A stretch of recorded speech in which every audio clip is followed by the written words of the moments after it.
Bienvenue à vous, content de vous retrouver. On ouvre et on ferme avec les animaux aujourd'hui. 17 novembre, 17 novembre oblige, jour où nous sommes, ou jour dans lequel nous n'allons plus tarder. Pour ce qui est d'y pénétrer, 17 novembre, je vous explique au besoin pourquoi les animaux d'entrée et de fermeture dans ce 57e funeste Fred, et on ouvre avec les oiseaux. C'est que les oiseaux, ils s'étaient rassemblés comme en un congrès. Ils avaient un problème, les oiseaux, ils cherchaient quelqu'un. Oui, ils avaient besoin de mettre comme quelqu'un à leur tête, et ils s'étaient réunis en congrès pour ça, et ce fut pour eux le début d'un long voyage, d'une longue aventure, d'une longue quête qui aussi, oui, quête qui nous est relatée dans ce livre, qui nous vient d'assez loin, je dois dire, traduit dans notre langue depuis un bon petit moment déjà, et dont je vous donnerai les références avant la fin de ce 57e funeste fret. Il me faut mes bigleuses dans un premier temps, et dans un second le bouquin, le bon, oui. Alors, on y va au début de ce premier chapitre. La partie d'introduction est assez dense, et c'est un des premiers chapitres, le troisième plus précisément dans ce livre, et chapitre ayant pour titre le rossignol. L'amoureux, j'espère qu'on n'entend pas trop les gens gueuler sur la rue. Pardonnez-moi au besoin. C'est qu'on n'a jamais trop de chance quand on choisit notre moment. On ne s'appelle pas funeste pour rien. Bon. L'amoureux rossignol se présenta d'abord. L'amoureux rossignol se présenta d'abord. Il était hors de lui-même par l'excès de sa passion. Excès de sa passion. Il exprimait un sens dans chacun des 1000 tons de ses chants, et dans ces sens divers se trouvait contenu un monde de secrets. Il célébra, ben oui, pardonnez-moi, il célébra donc les secrets du mystère, au point qu'il ferma la bouche aux autres oiseaux. Les secrets de l'amour me sont connus, dit-il. Les secrets de l'amour me sont connus toute la nuit. Je répète mes chants d'amour. N'y a-t-il pas quelque être malheureux comme David à qui je puisse chanter de mélancoliques psaumes d'amour? C'est à l'imitation de mon chant que la flûte gémit et que le luth semble faire entendre des plaintes. Je mets en émoi les parterres de roses aussi bien que le cœur des amants. J'enseigne sans cesse de nouveaux mystères. À chaque instant, je répète de nouveaux chants de tristesse. Lorsque l'amour me fait violence, je fais entendre un bruit pareil à celui des vagues de la mer. Quiconque m'écoute perd la raison, il est dans l'ivresse, quelque empire qu'il garde ordinairement sur lui-même. Si je suis privé pendant longtemps de la vue de ma rose chérie, je me désole et je cesse mes chants qui dévoilent les secrets. Lorsqu'elle répand dans le monde, au commencement du printemps, son odeur suave, je lui ouvre gaiement mon cœur, et par son heureux horoscope, mes peines cessent. Mais le rossignol se tait lorsque sa bien-aimée ne se montre pas. Mes secrets ne sont pas connus de tout le monde, mais la rose les sait avec certitude. Entièrement plongé dans l'amour de la rose, je ne songe pas du tout à ma propre existence. Je ne pense qu'à l'amour de la rose. Je ne désire pour moi que la rose vermeille. Atteindre au cimorgue, c'est au-dessus de mes forces. Petite parenthèse, il en est beaucoup question dans ce livre. Atteindre au cimorgue, cimorgue l'oiseau roi. Pardi. Je retourne dans le texte. Atteindre au cimorgue, c'est au-dessus de mes forces. L'amour de la rose suffit au rossignol. C'est pour moi qu'elle fleurit avec ses 100 feuilles, comment donc serais-je malheureux? La rose qui s'épanouit aujourd'hui, pleine de désir pour moi, me sourit joyeusement. Lorsqu'elle ne se montre à moi que sous le voile, je vois même évidemment qu'elle me sourit. Le rossignol pourrait-il rester une seule nuit privé de l'amour d'un objet si charmant? La huppe, la huppe répondit au rossignol. Ô toi qui es resté en arrière, occupé de la forme extérieure des choses, cesse de te complaire dans un attachement séducteur. L'amour du minois de la rose a enfoncé dans ton cœur bien des épines, et il a agi sur toi, et il t'a dominé. Quoique la rose soit belle, sa beauté disparaît dans une huitaine de jours. Or, l'amour d'une chose évidemment si caduque ne doit provoquer que le dégoût de gens parfaits. Si le sourire de la rose excite tes désirs, c'est pour t'attirer jour et nuit dans le gémissement de la plainte. Laisse donc la rose et rougis. Laisse donc la rose et rougis, car elle se rit de toi à chaque nouveau printemps, et elle ne te sourit pas. Je vous donne les références du bouquin, le nom de l'auteur, etc. Avant la fin de ce numéro, oui, les animaux, animaux marrants, pas vraiment marrants, à vous de juger, de voir. En cours de route, en cours d'évolution, ici les animaux d'ouverture et de clôture dans ce numéro 57, le 17 novembre. C'est le jour, si on consulte le calendrier des saints, hein, c'est qu'il y a du monde, et pas des moindres. Sainte Élisabeth de Hongrie, déjà, écoutez, oui, écoutez, c'est une idée. L'oratorio qu'a composé Franz Liszt, fameux, oui, Sainte Élisabeth de Hongrie, et c'est aussi, et ça nous intéresse de même. Et là, carrément, il s'agit de l'auteur d'un bouquin, L'Histoire des Francs, Saint Grégoire, c'est également la Saint Grégoire de Tours. Ce 17 du mois de novembre, Saint Grégoire de Tours, son livre sur les Francs, durant très longtemps, on a dit, non sans raison, que sans son bouquin, durant très longtemps, on serait resté, pour ainsi dire, sans rien savoir des temps mérovingiens. Oui, ça nous intéresse aussi, carrément, ce bouquin, qu'on peut toujours se procurer très facilement et dans des formats tout ce qu'il y a de plus démocratique, en occasion ou en neuf, comme vous voulez. L'histoire des Francs de Grégoire, mais ce n'est pas au centre de ce numéro. Nous parlions des saints. Au calendrier du 17 novembre, Élisabeth, Grégoire, mais aussi Aignan, la Saint-Aignan. Et il y a une légende, Saint-Aignan. C'est une entité, oui, entité urbaine, hein, corrigez-moi au besoin encore une fois, mais j'ai le sentiment tout doucement d'arriver à progresser quelque peu pour un, oui, pour un Wallon des profondeurs en géographie hexagonale. Ça doit être en Loire-et-Cher, en centre Val-de-Loire, corrigez-moi au besoin, Saint-Aignan, l'entité, la localité.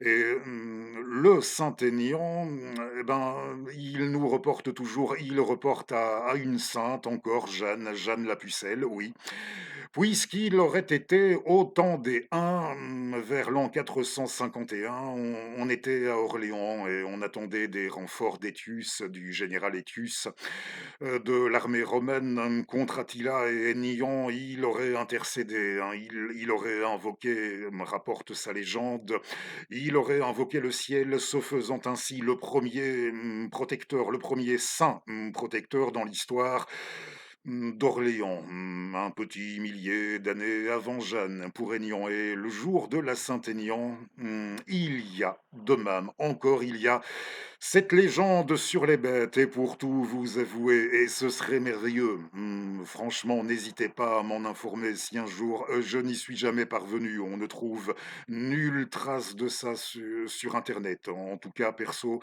dans mes investigations, ça ne m'a encore conduit nulle part. Hein, si vous arrivez à mettre la main là-dessus en document, document audiovisuel, document vidéo, ça doit remonter si mes calculs sont exacts, je devais avoir à tout casser 9 ans et ça a dû passer sur France 3, ça s'appelait encore FR3. Dans le cadre des congés de fin d'année, congés, oui, congés de Noël et Nouvel An, chaque jour en fin d'après-midi sur France 3, dans le cadre d'un programme pour les jeunes, il y avait un moment, c'était des marionnettes et on les appelait, des marottes à chaque fois. Un conte ou une légende de France nous était relatée par l'intermédiaire de nos marionnettes, de nos marottes. Gilles et ses marottes, c'était le nom, si j'ai bien retenu, le nom exact, de ce programme et ce serait fabuleux franchement si un jour oui, vous pouviez mettre la main là-dessus et me donner le cas échéant dans la mesure de vos possibilités. Oui, si on pouvait y arriver ensemble un jour, ce serait franchement, remettre la main là-dessus et pouvoir ensemble visionner, ce serait merveilleux. Ça devait être, oui, fin 82, début, 83, sur France 3, mais je n'ai encore rien trouvé. On ne trouve pas tout non plus, hein. Il ne faut pas, toujours nourrir trop d'illusions, surtout sur cette toile. Mais, tout comme l'histoire de Grégoire et de son histoire des Francs, oui, l'évolution de nos rapports sensibles, de nos rapports, en général, avec l'arrivée d'internet, ce n'est pas au centre de ce numéro. Ça pourrait faire l'objet du contenu d'un autre funeste fret, mais pas aujourd'hui. Alors, à chaque fois qu'un numéro se terminait, ça ne durait pas bien longtemps, un petit quart d'heure. On n'a pas le même sens des proportions quand on est petit, mais allez, mettons, un quart d'heure à tout casser. Hein, et c'était très drôle parce que c'était toujours les mêmes marionnettes qui étaient réemployées dans les mêmes histoires, pour des protagonistes différents dans les différentes histoires, mais c'était toujours les mêmes qui réapparaissaient. C'était fait avec, franchement avec c'était très touchant, fait avec ce qu'on pourrait appeler encore aujourd'hui, fait avec, allez, les moyens du bord et chaque épisode terminé, je m'empressais d'aller chercher mon cahier et de reproduire à ma façon à l'écrit et à ma façon, je dis bien, oui, à ma manière, j'ai dû être un auteur assez prolixe.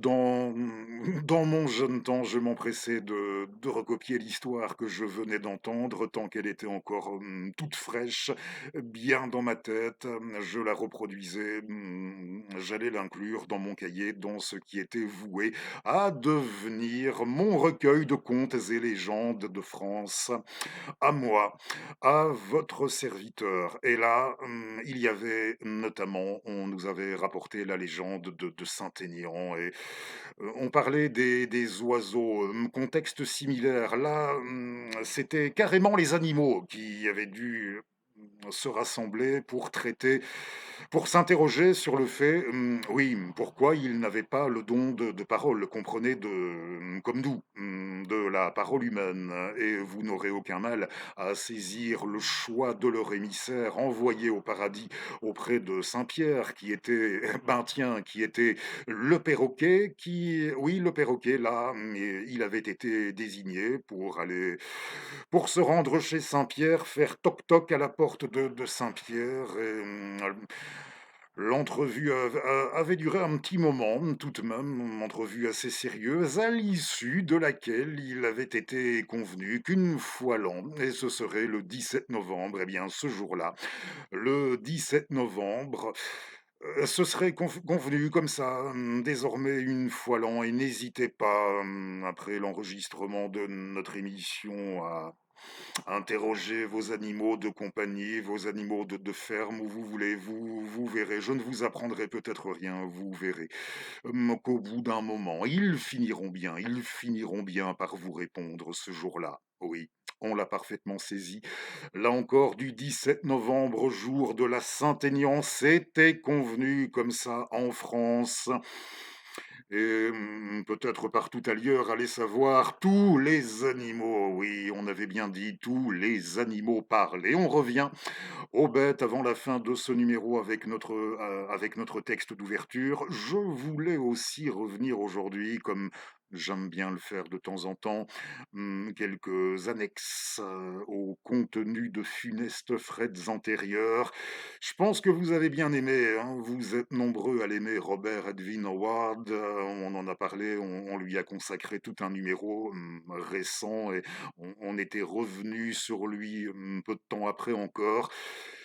Il me semble, oui, vous irez, j'irai vérifier aussi, oui, il me semble, et encore aujourd'hui, c'est que je me suis souvenu du texte qu'avait écrit Lovecraft à la mort. Ils ne se sont jamais rencontrés en présentiel, comme on dirait aujourd'hui, hein, mais je préfère dire, comme dans les bouquins de science-fiction, hein, dans les fondations notamment, on disait en présence effective. Je ne pourrai pas vous voir, ne vous attendez pas à me voir en présence effective. Eh bien, Bob est l'auteur de Dagon, hein, et de l'appel de Cthulhu, le créateur de Conan et l'initiateur de Cthulhu, ne se sont jamais rencontrés en présence effective, mais ils s'écrivaient, ils avaient une correspondance, ils se sont écrits assez. Et voici, je vais vous lire, il n'est pas bien long, l'hommage, le texte commémoratif, le texte publié par Howard Philip Lovecraft au décès en juin 1936 de Bob. Vous trouverez ce texte dans le premier des 3 volumes de l'édition, ma préférée, l'édition en 3 tomes. Elle est très populaire, l'édition en 3 tomes de Lovecraft dans la collection bouquins. Et Robert Ervin Howard, 1906-1936. Howard Philip Lovecraft a publié ceci. Je le précise, oui, c'est curieux, à toute fin utile. Je le précise. Il connaissait assez bien, comme on peut en juger à la lecture de son guide pour une bibliothèque idéale qui se trouve un peu plus loin ou un peu plus tôt dans le même volume de la collection bouquins. Il avait une assez bonne connaissance de la littérature française et notamment de ceux qu'il appelait nos romanciers géants, comme Marcel Proust, entre autres, hein, pour citer un auteur dont il aura été, en tout cas pour sûr, dans son jeune temps, un contemporain. Proust, oui, Proust Lovecraft, pour sûr. Et alors, voilà ce qu'il écrivait au décès de Bob. La mort soudaine dans un organe de presse, je ne l'ai pas dit, oui, c'est curieux, hein. Lui qui aimait bien la grande littérature française, l'organe de presse dans lequel cet hommage fut publié, Pantagruel. Oui, Pantagruel avec la prononciation à l'américaine, allez savoir, mais ça s'appelait comme ça, Pantagruel, quelque chose dans le genre, qui devait être sur le coup en américain mieux dit que par moi. La mort soudaine de Robert Ervin Howard, survenue le 11 juin, a porté un rude coup au monde du fantastique, écrivait Howard, et Howard Philip Lovecraft. Mr. Howard était un écrivain fantastique unique en son genre, éternel champion de la simplicité du barbare. Contre la subtilité du civilisé, sa nature transparaissait dans la vigueur et dans la sincérité de son œuvre. Sa nature transparaissait, oui, et dans cette œuvre où il s'investissait toujours complètement. Il s'investissait toujours complètement dans tout ce qu'il écrivait, à tel point que même ses productions les plus commerciales possèdent un accent et une saveur d'authenticité qui manque à la production des pulps. Dans ces récits, les sentiments sonnent vrais, qu'il s'agisse d'aventure, de conquête ou de crainte, de terreur sacrée. Mr. Howard est né à Pister, dans l'État du Texas, le 22 janvier 1906. Et il a toujours vécu dans le sud. Sa dernière résidence est en Cross Plains, au Texas. C'était un ardent défenseur des traditions de sa région natale et le spécialiste autorisé de son histoire. Mr. Howard commença à écrire à l'âge de 15 ans et sa première œuvre publiée le fut dans Weird Tales. 4 ans plus tard, il devint rapidement populaire et son nom fut bientôt synonyme de récits vigoureux, de luttes et de carnage dans le climat des premiers âges, des horreurs de la nécromancie et du mystère qui hante les ruines primordiales. Le royaume des chimères, paru en août 1929 dans Weird Tales, marqua la première apparition de ce monde préhistorique, inlassablement peint, que Mr. Howard allait bientôt rendre célèbre.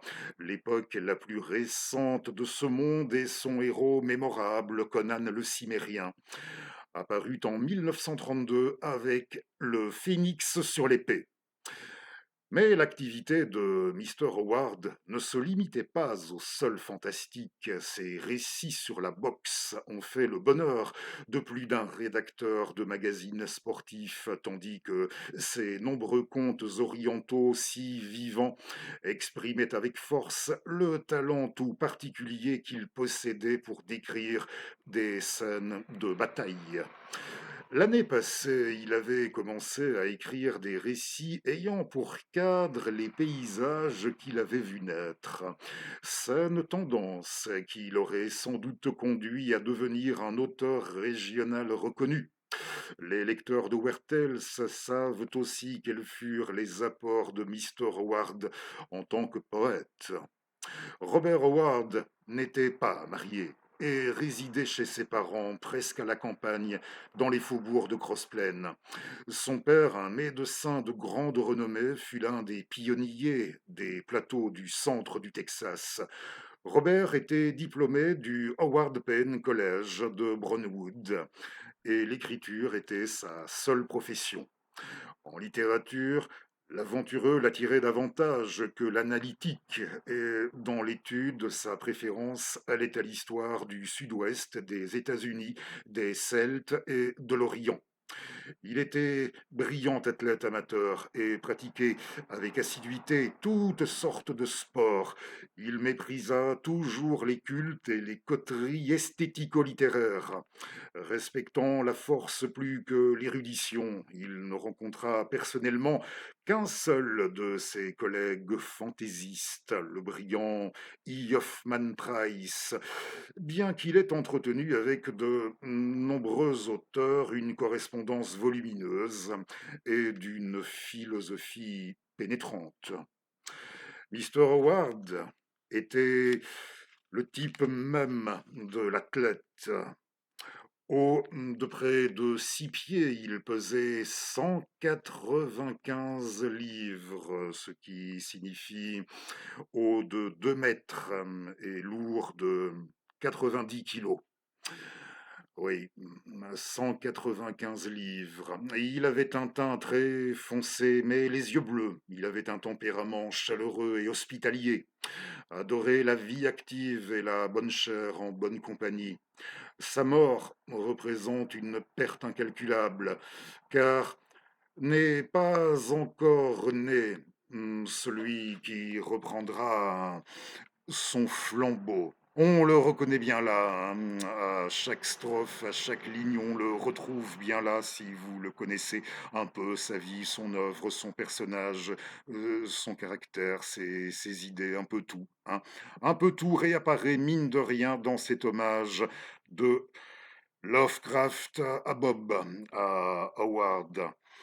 Oui, j'ai un petit, ça arrive, un petit jeu qui se baladait du bout de la langue. Voilà, c'est parti. Si vous permettez, je vais me rincer le gosier avant de passer à la suite de notre numéro. Nous allons encore rester quelques instants dans l'univers de la fantasy, dans l'univers de Bob et oui, de Bob et d'Howard, comprenez, de Robert Ervin Howard et d'Howard Philip Lovecraft.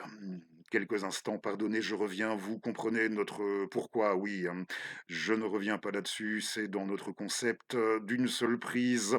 On ne fait pas pause, je reviens.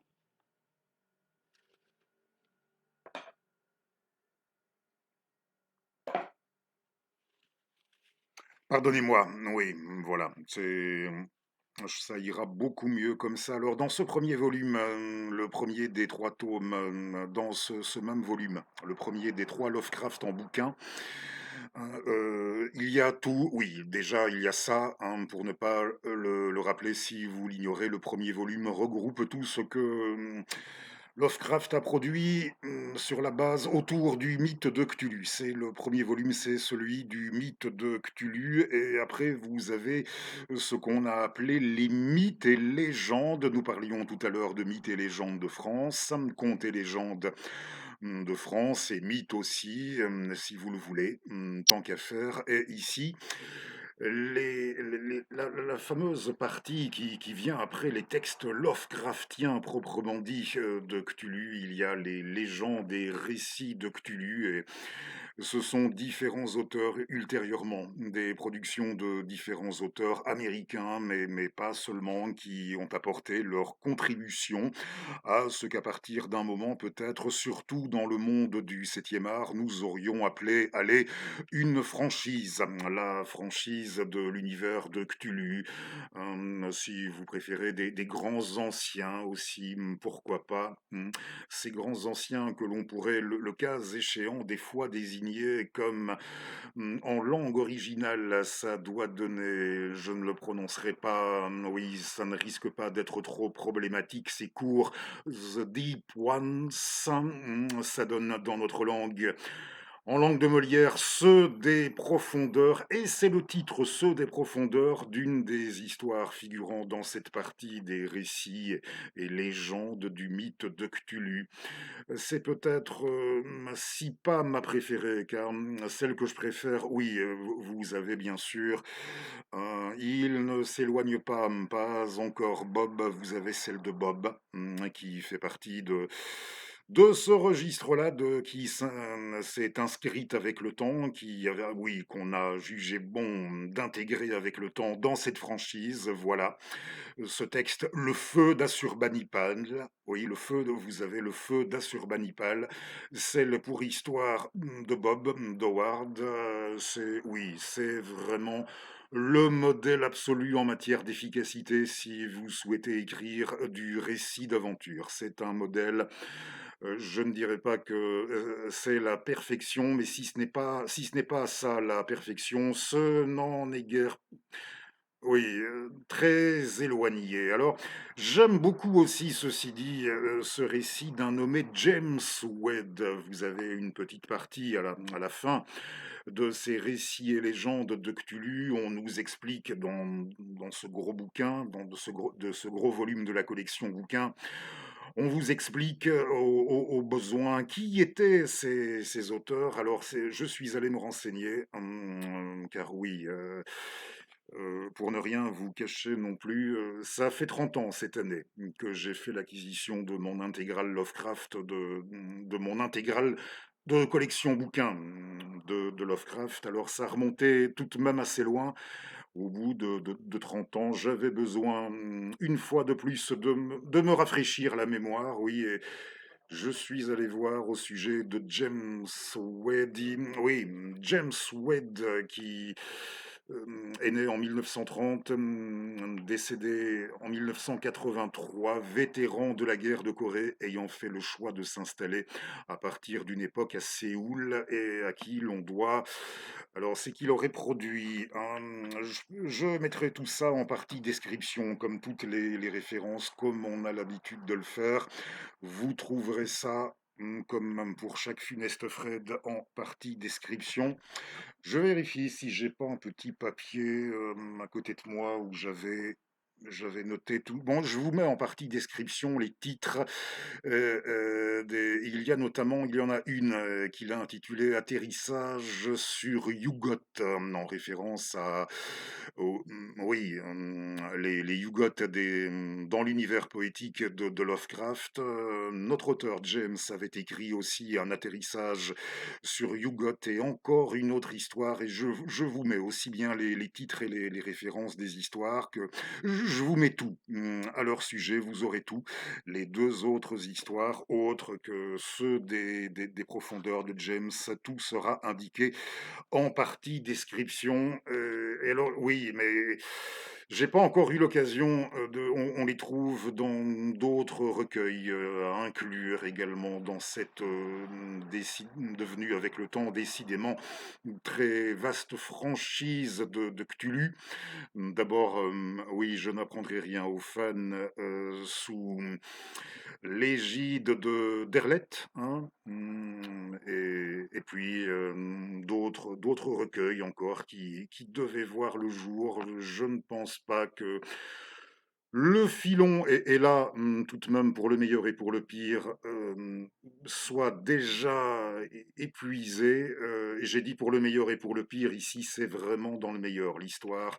Nous avons dit de James Webb et qui s'ouvre avec cette citation. C'est une histoire, son action, déjà ça change un peu par rapport si jusqu'à présent vous n'avez lu que des récits de Cthulhu, de Lovecraft, ou se déroulant, dont l'intrigue se déroulait à son époque, celle de l'entre-deux guerres mondiales. Ici, ça change, on nous dit on est aux environs de 1969, à un moment où on nous parle même des hippies, on est aux États-Unis. Notre auteur, lui, était originaire, James, de l'Illinois, et il avait mis cette citation: plus divin. C'est une histoire sur les dauphins. Je ne l'ai pas encore dit, c'est fait. Plus divin que les dauphins, rien n'a encore été créé.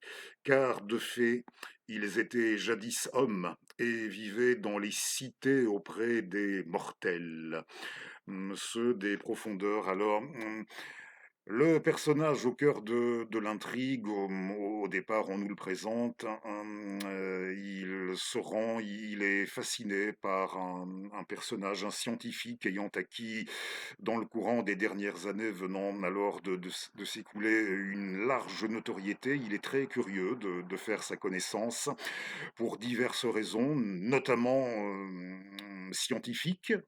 Il va sans dire, et il se rend à l'Institut zoologique dirigé par notre docteur, notre savant personnage. Et je peux vous lire ce fragment. Oui, on fait allusion aux hippies. À un moment donné, on est toujours durant la partie introductive, la partie du voyage, de l'arrivée sur les lieux, à l'Institut. Ces pensées d'autres s'enchevêtraient dans mon esprit tandis que je conduisais ma Jeep sur le difficile chemin qui longeait la plage et qui, j'en avais reçu l'assurance de la part du jovial employé d'une agence de location de voitures à San Siméon, allait infailliblement me mener jusqu'à l'Institut d'études zoologiques. Cette route ne peut pas vous mener ailleurs. Une fois que vous aurez pris à gauche à la première buvette en plein air où ils vendent du jus d'orange, vous savez, le genre de cabane qui veut ressembler à une très grosse orange. Vous continuez tout simplement et vous ne vous laissez arrêter ni par les hippies, ni par la mer haute, jusqu'à ce que la route s'arrête. Comme je jetais des coups d'œil assez nerveux sur le paysage, j'aperçus à ma gauche une sorte de campement de tentes blanches décolorées par le soleil et des silhouettes sombres qui s'élançaient vers la dentelle mouvante de la barre qui ourlait le bord de l'eau. Était-ce là les hippies auxquels mon guide avait fait allusion, ces railleurs sardoniques qui se tiennent à la périphérie de notre société, attaquant et détruisant les principes et les valeurs légués par 3000 ans de civilisation? Ou s'était-il moqué de moi? Ne s'agissait-il pas simplement d'une bande de jeunes bourgeois venus passer sur la plage un après-midi de soleil, de sable et de liberté sexuelle, comme pour chercher un répit à l'existence ingrate et abrasive que leur réservait notre société, à la précaire abondance? Soudain, la soi-disant route vira brusquement en haut d'une montée et je me retrouvais surpris, tout près, un effet de zoom, de ce qui ne pouvait être que le célèbre Institut d'études zoologiques. L'allusion, le passage avec les hippies, bien tourné, hein, vous en conviendrez déjà, moins pour essayer d'apporter une vision quelque peu nuancée, nous dirons stoïque, sociologiquement parlant, de ces dits hippies. Oui, stoïque ou nuancé, que pour insister sur l'histoire, oui, vous l'avez saisi, hein. Si tout ce qui tourne autour de Cthulhu, du mythe, ça vous est familier, il a fait allusion déjà d'entrer à ces 3 000 ans de civilisation, car dans le monde de Lovecraft, et plus encore dans le monde de Cthulhu, ce n'est pour ainsi dire rien, ces 3000 malheureuses années de civilisation à côté de tout ce qui a précédé dans ces cycles de la nuit des temps, de la nuit des âges où oui, où sont venus, où ont régné ces grands anciens dont la seule évocation, si on se situe sur un plan, sur le plan d'un conte comme le voulait Lovecraft purement matérialiste, comprenez, toutes nos religions et nos philosophies à nous ne sont que des créations d'importation aliens. Oui, extraterrestre, franchement matérialiste du coup, voilà, d'un revers nonchalant, comme ça. C'est tout ça, c'est balayé et pour revenir à des choses sérieuses, pour revenir aux grands anciens, hein, ou à The Deep Ones, à ceux des profondeurs. Voilà, pourquoi c'était tourné surtout de cette manière avec nos hippies. Tout ça dans le premier tome, ce n'est pas la première fois que vous le voyez dans Funeste Fret et puis il est très, très connu, pas la peine d'insister à l'écran, d'autant que les couvertures n'apparaissent pas toujours de façon la plus idéale, la plus appropriée en fonction davantage encore des teintes et des couleurs que de notre éclairage.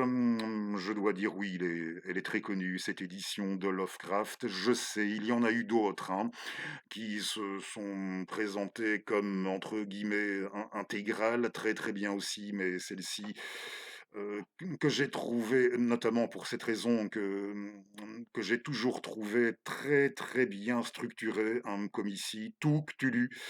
Hein, rien que, oui, objet du 1er tome, j'ai toujours préféré la manière oui, pour ce qui était des structures, j'ai toujours préféré la collection bouquins, inutile, d'insister, je disais, elle est très connue, cette édition, bouquin et on s'achemine vers la clôture de, ce numéro. Je peux vous préciser, mais ce sera également en partie description, que si vous cherchez, si vous n'avez pas, si vous souhaitez, oui, en d'autres termes, si pour être clair, si votre désir, c'est de lire, l'histoire de James, de Mister James Wade, en français, ceux des profondeurs, mais sans devoir faire l'acquisition car ce sera un peu plus coûteux ou alors je ne sais pas, en occasion si vous êtes chanceux des fois, alors là oui peut-être, mais oui ce sera plus coûteux si vous devez acheter, le volume de l'édition bouquin.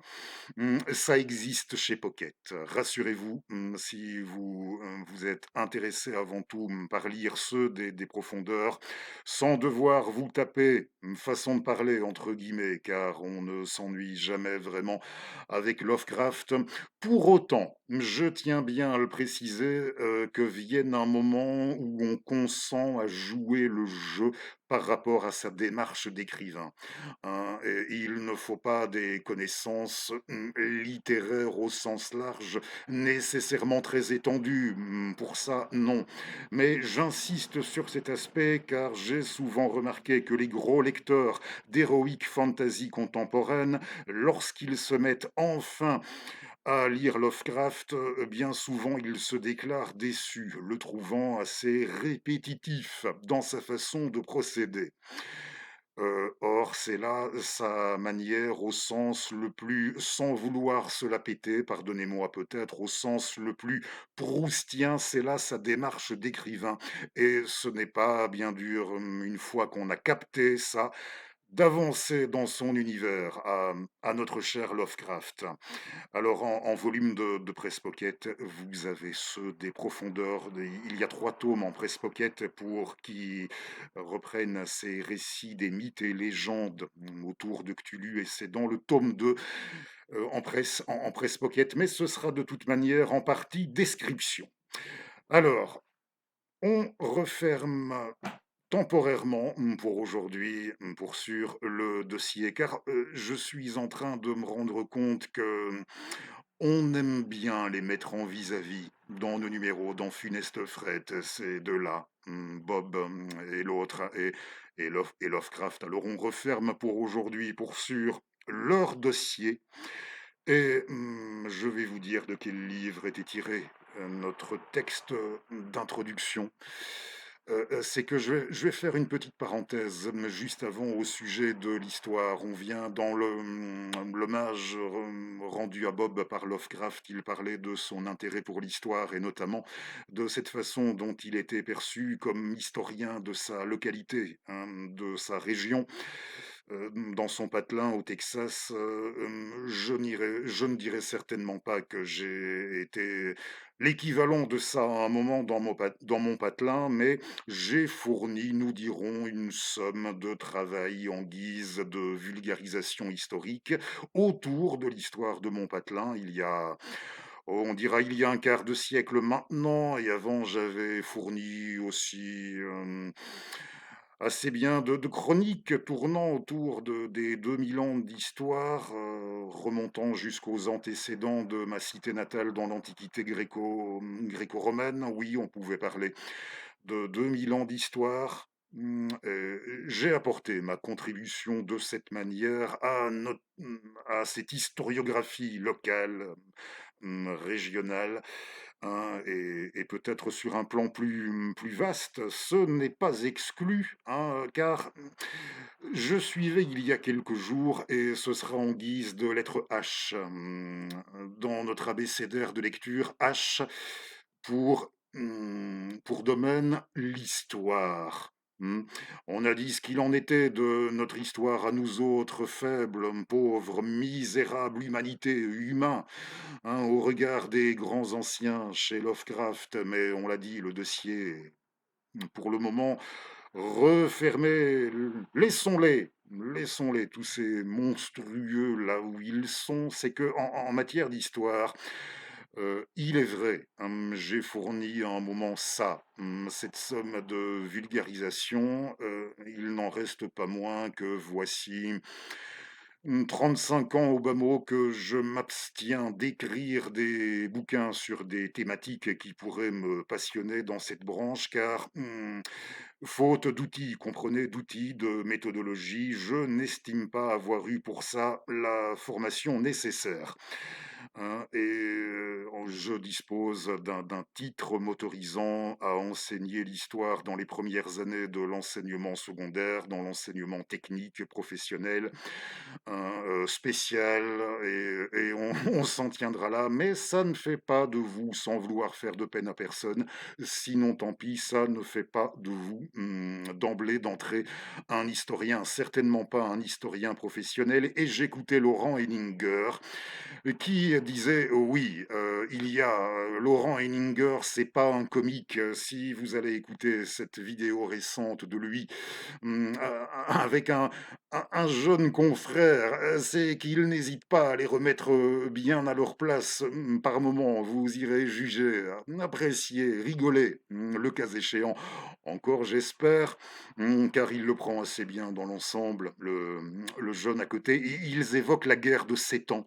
Comment la guerre de 7 ans, c'est déjà quelque part le début de la mondialisation anglo-saxonne. Oui, cette guerre de 7 ans, au XVIIIe siècle, et à un moment donné, dans une perspective plus large par rapport à leur branche, oui, par rapport à l'histoire, Henninger, fait,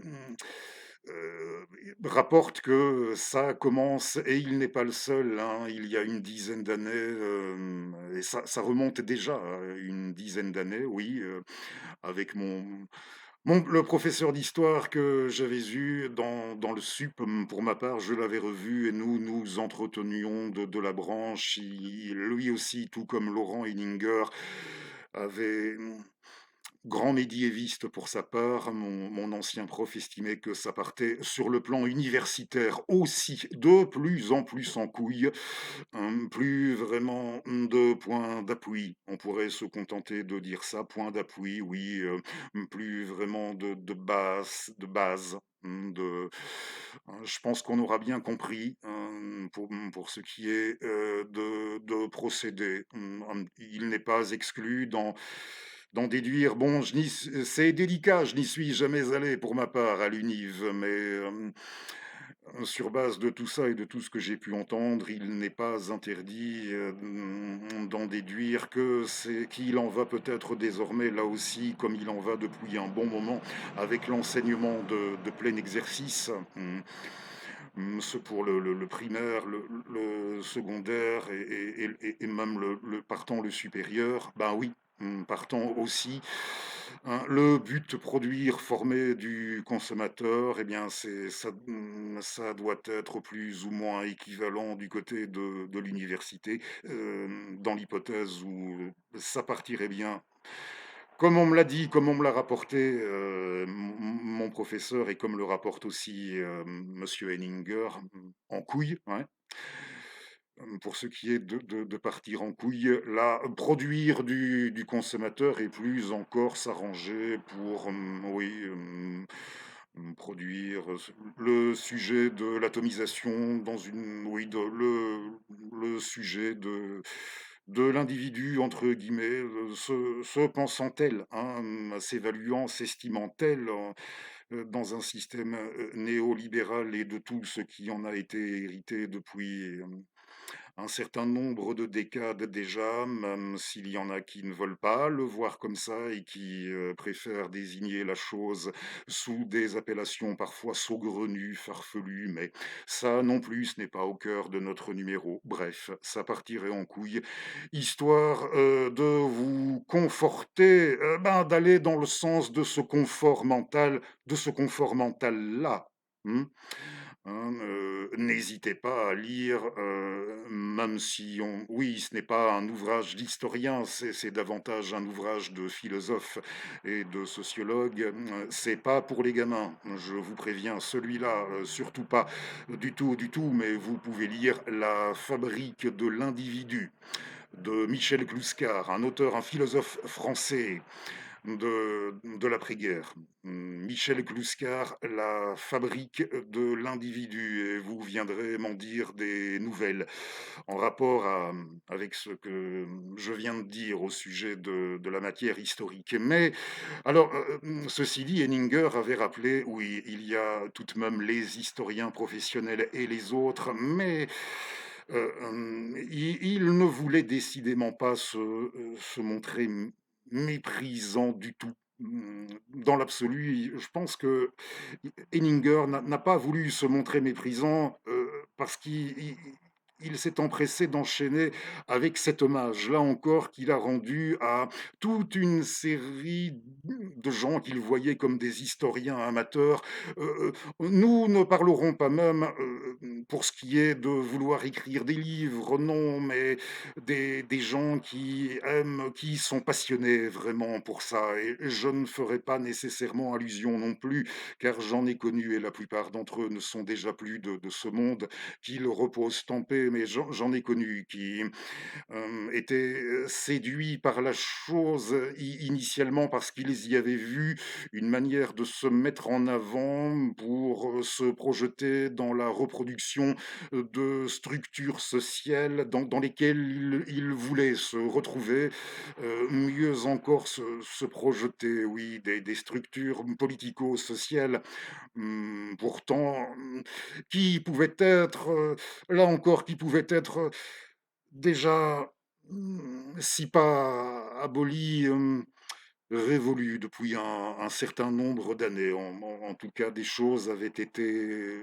tentées, pour ça, et ça n'avait pas toujours été sur la base, ajouterais-je encore, de mauvaises intentions. Mais bon, alors, oui, des donc pas ceux qui cherchent à se projeter dans un passé idéalisé, pour la parade, non, mais les vrais passionnés dans un tas de disciplines, impliquant un tas de toute une diversité de disciplines déjà sur le plan artisanal. Vous avez pigé, oui, pour ce qui est de faire des costumes, de reconstituer de l'armement, des épées.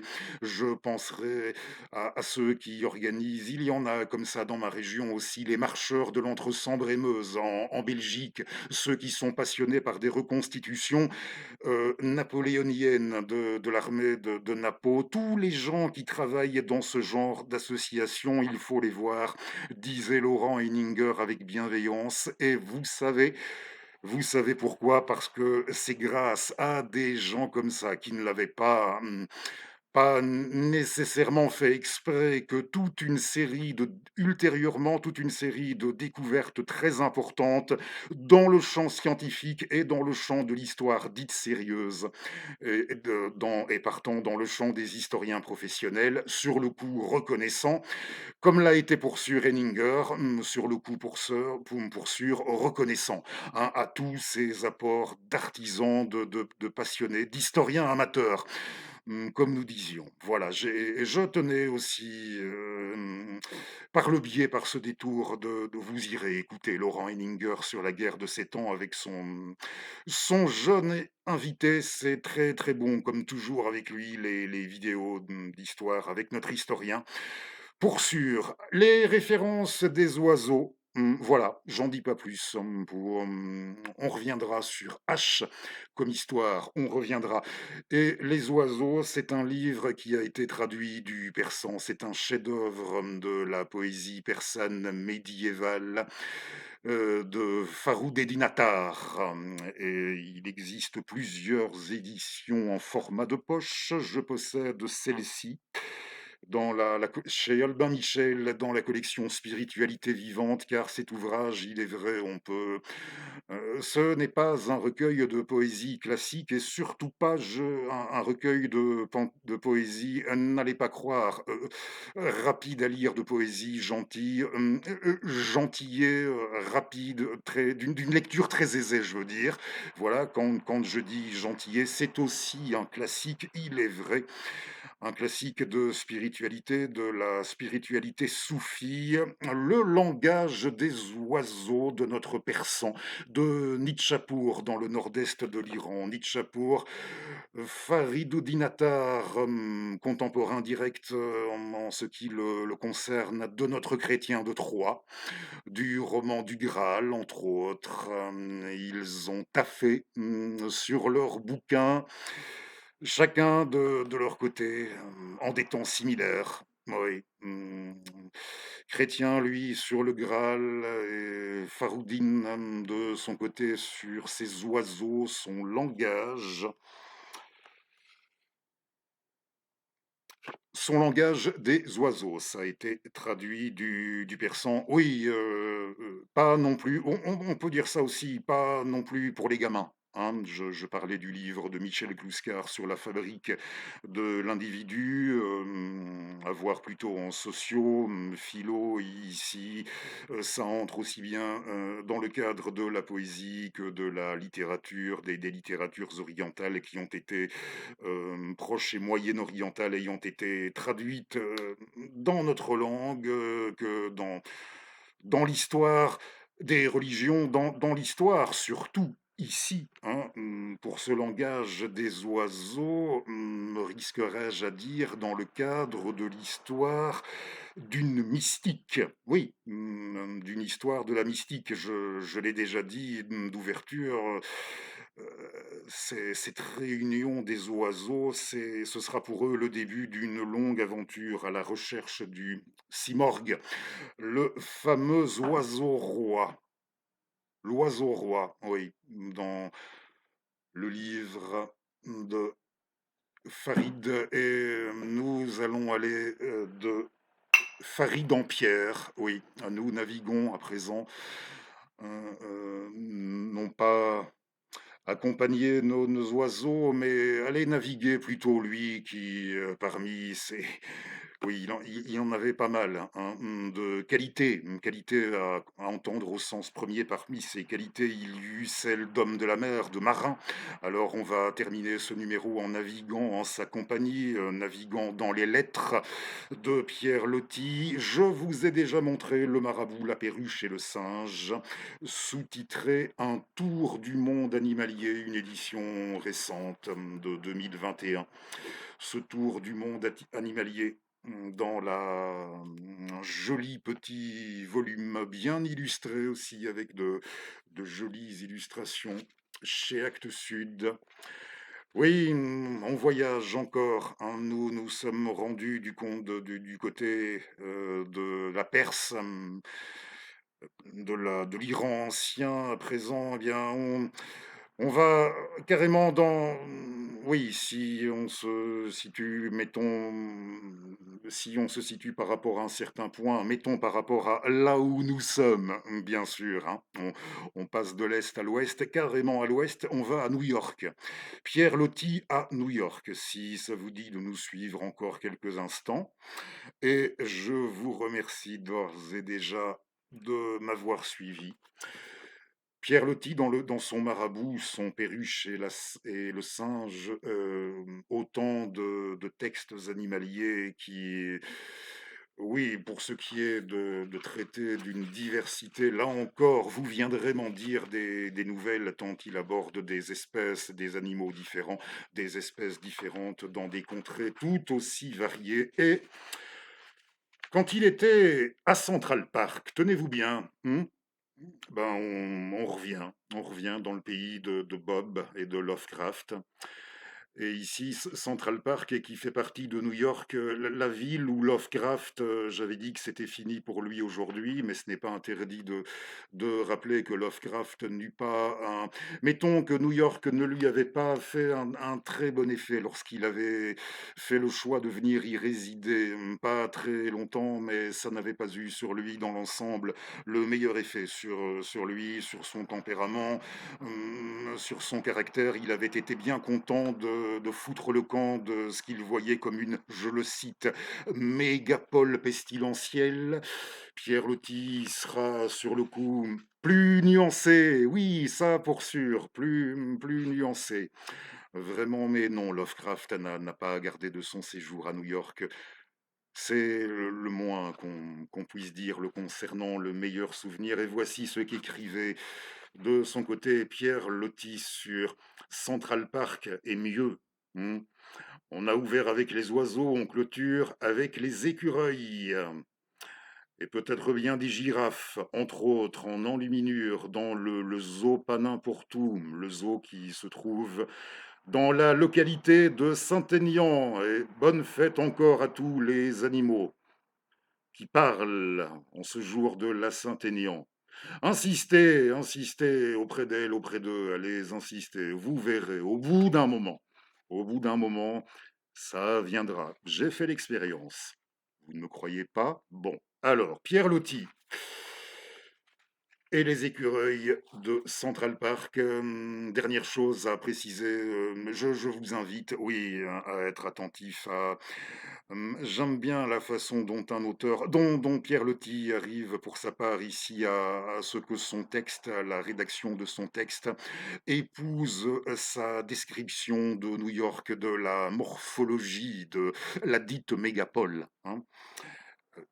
Encore oui, dernière fois, toute dernière fois, des nouvelles encore peut-être vous viendrez m'en donner. À ce sujet, on se retrouve dans un peu moins d'une petite semaine. Les écureuils de Loti, c'est à Central Park. C'est dimanche aujourd'hui. C'est dimanche. Le matin se lève dans une brume lourde et moite. Je n'ai pas dit que ce texte a été publié pour la première fois en 1913. C'est dimanche aujourd'hui, le matin se lève dans une brume lourde et moite. Il fera une des chaudes journées de cette saison automnale qu'on appelle ici l'été indien. Sur New York pèse la torpeur des dimanches anglais. Et dans les avenues, les voitures électriques ont consenti une trêve d'agitation. Rien à faire, les théâtres chôment, et demain seulement, je pourrai commencer à suivre les répétitions du drame qui m'a amené en Amérique. Mais dans le voisinage, tout près, il y a Central Park, que j'aperçois par ma fenêtre, avec ses arbres déjà effeuillés. J'irai donc là, chercher un peu d'air et de paix. Central Park est comme un bois de Boulogne ouvert en pleine ville, avec des allées pour les cavaliers, des allées pour les autos, d'immenses prairies pour le football et des recoins presque solitaires pour les idylles.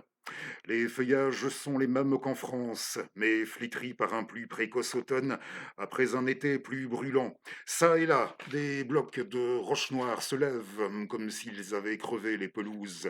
Et c'est le sol même de New York qui reparaît à nu. Ce sol dur et homogène qui a favorisé la hardiesse des maisons à 30 ou 40 étages écrasante de lourdeur. Le parc est tellement grand que parfois on se croirait en pleine campagne, si toujours un ou deux gratte-ciel dans le lointain n'élevaient au-dessus de la cime des arbres leurs têtes indiscrètes, semblables à des maisons chimériques du pays de Gulliver. Les gens élégants doivent avoir fui la ville, car je ne rencontre aujourd'hui que des petits bourgeois endimanchés, des enfants à roulettes, d'austères vieilles missis à lorgnon qui doivent être des institutrices, et solitairement je vais m'asseoir au bord d'une allée. Solitairement.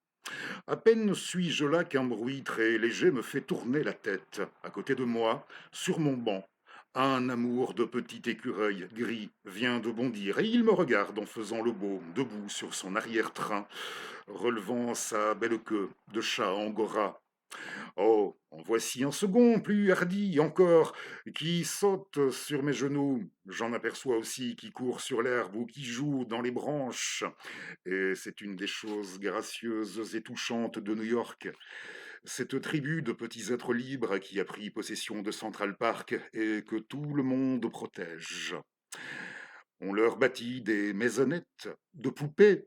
Sur les arbres, les promeneurs leur apportent des bonbons et des graines qu'ils viennent manger à la main. Rien ne les effraie plus, ni le galop des cavaliers, ni le bruit de ces enfants à roulettes, aussi gentils et effrontés qu'eux-mêmes, qui font du skating sur l'asphalte de tous les sentiers. Le déclin du jour amène pour moi d'intolérables mélancolies dans ce parc d'automne, au milieu de cet humble petit monde du dimanche, qui est si hétéroclite et qui m'est si inconnu. Au-dessus des bosquets d'ombre, les lointains gratte-ciel rougis à la pointe par le soleil couchant me donnent une impression d'exil que je n'avais jamais éprouvée, même en plein désert. Les écureuils gris, par précaution contre les chats qui vont bientôt rôder, remontent dans leurs maisonnettes suspendues. Le crépuscule commence à m'étreindre et j'ai envie de m'enfuir vers les rues plus animées où je coudoirai plus de monde. Je ne sais si déjà je m'américanise. Je ne sais si déjà je m'américanise, mais je sens ce soir qu'il me faut du mouvement et du bruit. Pierre Loti, 1913. Merci à vous et à bientôt.